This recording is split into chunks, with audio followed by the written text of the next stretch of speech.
Привет всем любителям хорошего чтения! Сегодня мы хотим представить вашему вниманию немного необычную подборку книг, и, как всегда, с ними вас познакомят наши читатели. Мы расскажем вам о двух писателях и их книгах, которые превратились в не менее замечательные мультфильмы. Эти истории мы рекомендуем прочитать вместе с младшими сестрами и братьями, и даже более того, посмотреть эти мультфильмы всей семьей. Пусть ваши родители вспомнят, как были маленькими, и обязательно улыбнутся. Помните мультик «Трям, здравствуйте», где ежик и медвежонок собрались в страну Телемонтрямдию, тот самый, где звучал хит «Облака белокрылые лошадки». Немногие знают, что на самом деле это первая летняя часть мультквартета про времена года. Режиссера Юрия Бутырина. Следующие осенние корабли. Более меланхоличная история, в которой рассказывается про приключения тех же героев осенью, вышел мультфильм в 1982 году. Вы когда-нибудь задумывались, как сильно тоскуют ежики по морю?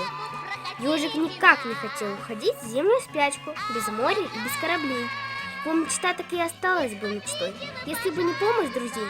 Лесные жители сделали все возможное, чтобы их друга ежика всю зиму баюкало теплое и удивительное море. Эту сказку придумал и написал один из лучших сказочников Сергей Козлов.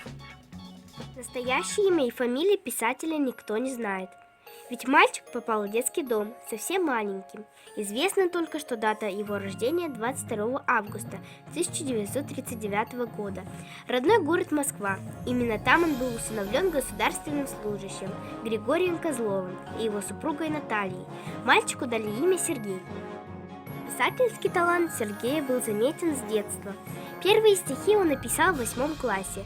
Тогда же начал посещать занятия литературного объединения «Магистраль», но его путь к творчеству был долгим. После получения школьного аттестата будущий писатель начал свою трудовую биографию с работы на заводе, потом перешел наборщиком в типографию, затем его взяли кочегаром на паровоз. Некоторое время он проработал в школе, учителем пения, побывал в геологических экспедициях и даже был экскурсоводом в Михайловском Пушкинском музее, заповеднике. Все это время молодой человек не переставал писать стихи, мечтая стать студентом литературного института. В 1965 году издательство «Малыш» выходит его первая книжечка для детей. Самыми популярными персонажами автора, несомненно, стали медвежонок, ежик и заяц. Они родились воображением писателя. С началом его творчества и сопровождали его на протяжении всей жизни. Истории о них постепенно обрастали подробностями, становились целым сказочным миром. Каждому зверьку Козлов придумывал свой дом, теплый и уютный, в котором персонажи делали запасы на зиму, топили печь, любовались огнем, слушали шорох ветра и стук дождя. Зверьки навещали друг друга, готовили угощения, грибы, яблоки, чай с медом. В теплую погоду гуляли вдоль реки и сумерничали на крыльце до самого наступления темноты. Школьники нечаянно ставят кляксу в альбоме с иллюстрациями знакомого художника. Внезапно клякса оживает и начинает портить рисунки. С помощью художника дети отправляются в мир сказок, чтобы исправить свою ошибку. В поисках зловредной кляксы дети встретятся как с Бабой-Ягой и Змеем Горынычем, с героем популярной в то время книги Робинзоном Крузо и даже познакомятся с инопланетянами. Давайте познакомимся с автором книги и фильма. Владимир Сутиев, детский писатель, художник, один из основоположников советской мультипликации. Родился в 1903 году в Москве в семье врача. С юношеских лет Владимир Сутеев, как художник и иллюстратор, периодически сотрудничал с детскими газетами и журналами.